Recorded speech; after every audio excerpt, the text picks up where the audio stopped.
Olá pessoal, tudo bem? Estamos aqui em mais um programa do canal Antropolinguagem.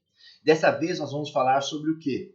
Sobre a democracia e a China, né? Eu pensei em outro título para esse programa, que poderia ser A Democracia e a Terceira Guerra Mundial.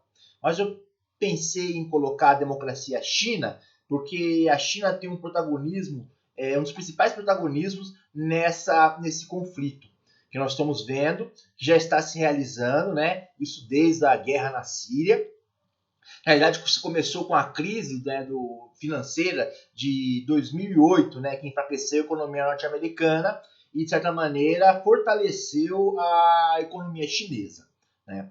Então, para a gente entender as origens desse conflito, né, que surgiu a partir de 2008, principalmente a partir da guerra civil na Síria, você vê o que no mundo? Surgindo uma série de pontos de conflitos. Né? Você tem ali o conflito na Ucrânia, que envolve a Europa e a Rússia, o conflito na Síria, que está envolvendo a Turquia, a Rússia, os Estados Unidos. Né? Você tem o que? Um conflito do Mar do Sul da China, o conflito ali por Taiwan, ou seja, tem uma disputa pelo poder do Pacífico Sul, né? E você tem uma crescente ameaça do aumento do conflito em termos globais, né? Até a Amazônia, né, aqui no Brasil, até o Brasil, de certa maneira, está virando alvo aí dessa disputa, dessa nova disputa internacional por território e capital. Então, assim, nós temos que entender qual que é o papel da China, né, do totalitarismo, nessa disputa. Então, para isso, a gente vai ter que retornar um pouco ao passado, né? Então a primeira coisa que nós temos que saber é o seguinte, que a democracia hoje não é mais a democracia direta. Embora você tenha democracia direta em muitas regiões, a democracia direta faça parte dos movimentos sociais, faça parte da gestão, às vezes, de municípios, né, de regiões. No mundo ocidental, de certa maneira, em algumas partes do Oriente, né, nós temos que compreender bem que a democracia hoje é democracia representativa. Ou seja, a democracia hoje é a democracia republicana, com base no sistema o quê? Parlamentar representativo, né? Fundamentado ali na divisão dos três poderes, né? O judiciário, o executivo e o legislativo. Muito bem. Essa democracia vai ter origem com o surgimento dos Estados-nações, né, no século XVIII. Então é uma democracia que aglomera, que une, né, vastas regiões de terra em torno de um Estado-nação, em torno de uma mesma língua. Né? O totalitarismo, de certa maneira, ele vem no bojo do surgimento dos Estados-nações com a Revolução Burguesa. O totalitarismo vai surgir como uma espécie de estado-centrismo, um programa de emergência, um programa feito em momento de guerra, para o quê? Para controlar, para manter o quê? As fronteiras nacionais. Né? Ele vai surgir aonde? Vai surgir durante a Revolução Francesa, com o jacobinismo tardio. Ou seja, depois de quase uma década de guerras, vai ser os jacobinos, que é a ala esquerda da Revolução Francesa, devido à fome, à miséria, ele vai o quê? Vai estabelecer, vão planejar um programa autoritário de estatização de toda a economia. Né? E, de certa maneira, isso vai de contra, vai acabar batendo de frente com a ideologia liberal, que foi a ideologia reinante no século XVIII. Né? Então você tem o que? Vai ser um jacobinismo tardio ali, que vai se formular o programa autoritário, totalitário.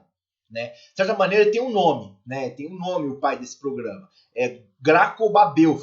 Só que o programa totalitário vai surgir não nem tanto como com o objetivo em si mesmo, mas com a maneira de combater as mazelas da guerra, da fome e do capitalismo selvagem. Então o que acontece? Esse programa vai rodar pela França, né, nos meios dos revolucionários, dos conspiradores profissionais, que desejavam o quê? Que desejavam implantar uma república social, uma democracia social, e o programa autoritário era como se fosse um meio. Entretanto, vai ser a partir da década de 30 que uma parcela do movimento revolucionário, chamados comunistas, vão estabelecer os pontos desse programa e lançar, né, em 1848, junto com a Primavera dos Povos, aquela rebelião que vai ter contra as monarquias, né, na Europa, né, e a favor também de uma vida mais justa, de uma sociedade mais justa para os proletários, para os trabalhadores. Então, esse programa autoritário vai ser apresentado pelo Partido Comunista no Manifesto Comunista. Se eu não me engano, aqui vai ser no capítulo 3 do Manifesto Comunista, uma série de tópicos de estatização da economia e trabalho compulsório. Né? E crescentes o quê? Crescentes aumento crescente dos impostos. Entretanto, a partir de 1848, a democracia, a república, republicanismo, né? As disputas eleitorais, somados mais ao sufrágio universal, que é o quê? Que é a imersão, que é a participação das massas no processo eleitoral, vão fazer que esse programa, de certa maneira, caduque. Então, no final do século XIX, esse programa vai ficar o quê? De molho. Já que você vai ter o quê? Surgimento das democracias representativas, seja nos parlamentos, seja na Alemanha, seja na França, seja na Inglaterra ou nos Estados Unidos. Não é? Mas o que vai fazer com que esse programa renasça como uma estratégia alternativa vai ser o quê? Vai ser o imperialismo, que é o quê? Que é a disputa pelos territórios do globo pelas nações europeias e a guerra entre elas. O imperialismo, nós sabemos, né, vai levar a Primeira e a Segunda Guerra Mundial. O imperialismo, de certa maneira, é uma resposta às crescentes manifestações e satisfações populares da Europa. Então, o capitalismo vai procurar novos territórios para expandir o quê? Para expandir a sua exploração, né, e seus lucros. Então, vai ser a partir do final do século XIX que o capitalismo vai tentar incorporar, vai incorporar de fato, tanto a Ásia, a Índia, a China, como a África, como novos entrepostos comerciais, novas colônias. Só que o conflito entre as nações vai o quê? Vai, de certa maneira, o imperialismo vai levar a uma guerra entre os impérios, que vai possibilitar o quê a essas nações conquistadas? A luta pela liberdade. Não é? Então, uma das nações que são, de certa maneira, que foram atacadas pelo imperialismo foi a Rússia. A Rússia foi atacada pela Alemanha, e a Alemanha queria incorporar o Império Russo ao quê? Ao Império Alemão. E vai ser durante o quê? A Primeira Guerra Mundial, no meio a uma crise de miséria crescente, de ascensão das ideias democráticas, do sufrágio universal, que o programa totalitário, sob a forma do programa do Partido Comunista, vai servir como o quê?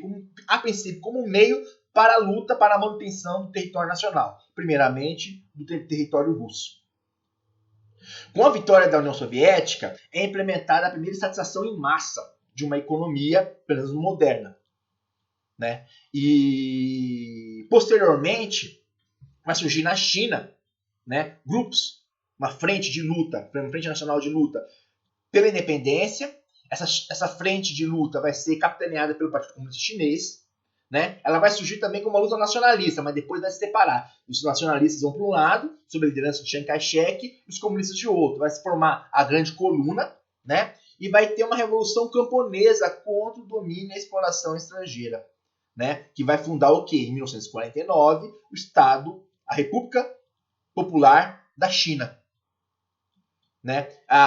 O Chiang Kai-shek, os nacionalistas, vão fugir para Taiwan e fundar ali em Taiwan o quê? Fundar em Taiwan a República Democrática da China. E, de certa maneira, Mao Tse-tung, como comunista, vai implementar o quê? O programa de estatização da economia, o programa autoritário, totalitarista. Por quê? Porque a autoridade não vai decorrer mais do governante, mas o quê? De um Estado burocrático. Não vai emanar de um governante ou uma classe social no sentido econômico, como era no período do absolutismo.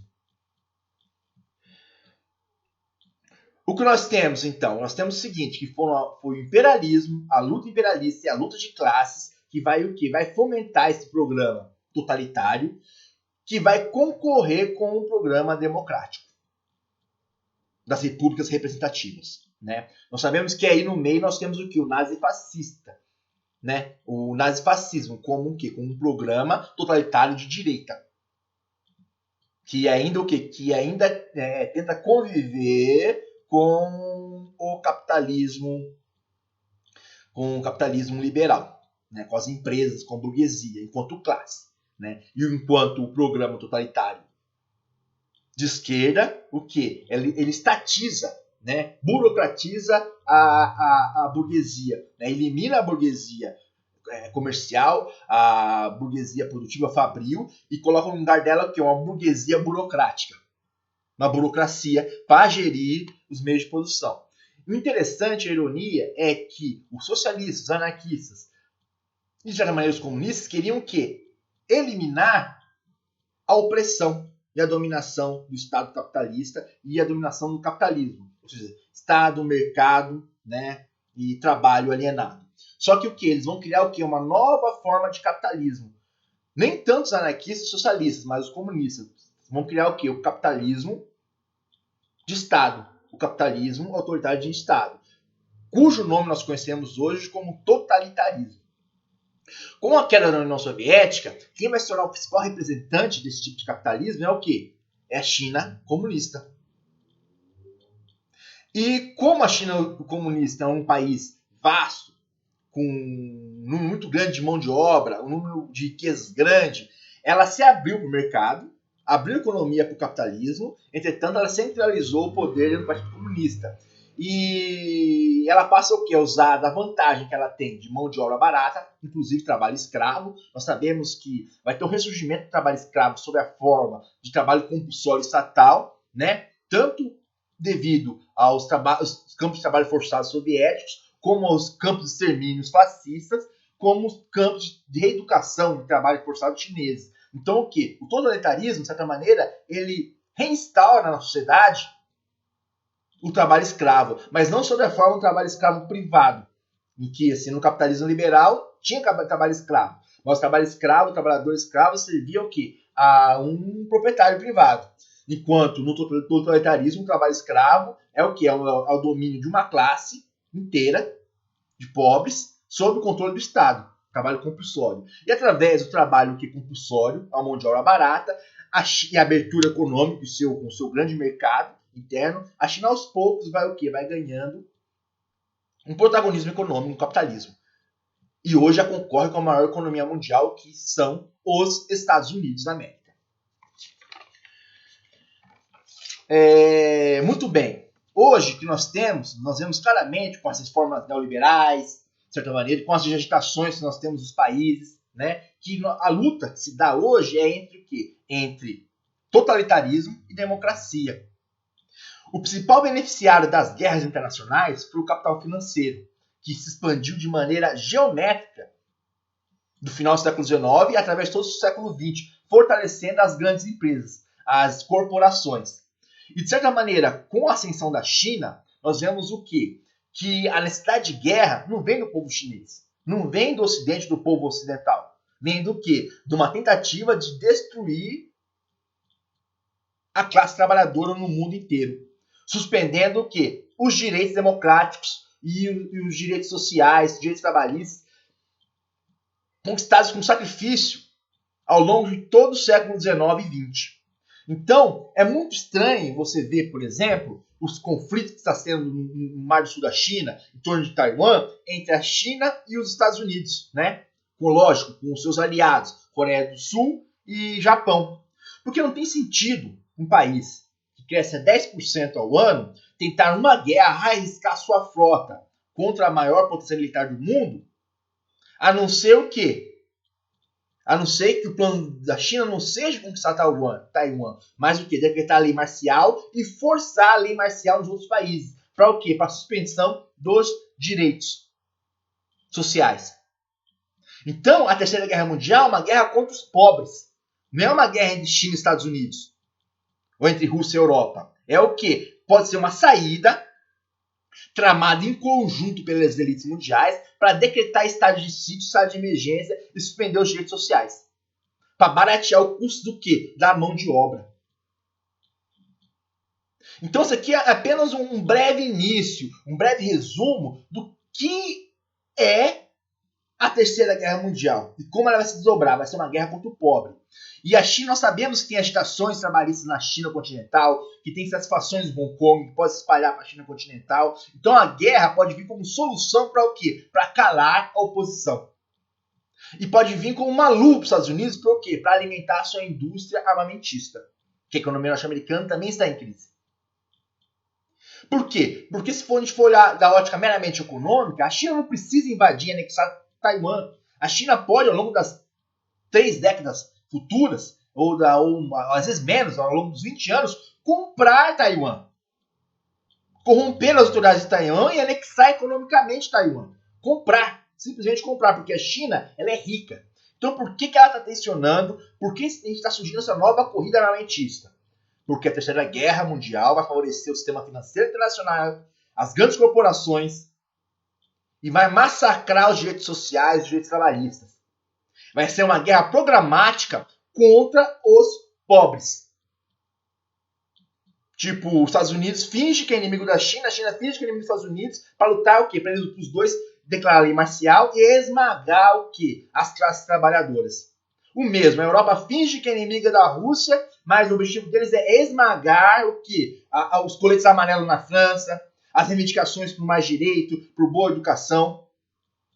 E nisso, aonde que nós entramos? O Brasil, junto com a África, entra com os recursos naturais. E se nós não colocarmos a nossa barba de molho, se nós não educarmos a população e conscientizar ela dos seus direitos, da sua força, tanto o Brasil como a África serão alvos dessas grandes potências num novo neoimperialismo. Pessoal, então essa aqui é uma breve introdução sobre a democracia e a China. Eu quis mostrar como, de fato, a luta da China não é contra os Estados Unidos. A luta da China é contra a democracia. E os Estados Unidos acaba entrando nessa luta com uma república oligárquica que despreza a democracia. Ou seja, uma república de ricos que quer diminuir os direitos de suas massas. Principalmente nesse momento em que você tem o quê? A classe trabalhadora negra, a classe trabalhadora branca dos Estados Unidos ganhando consciência. Tá certo?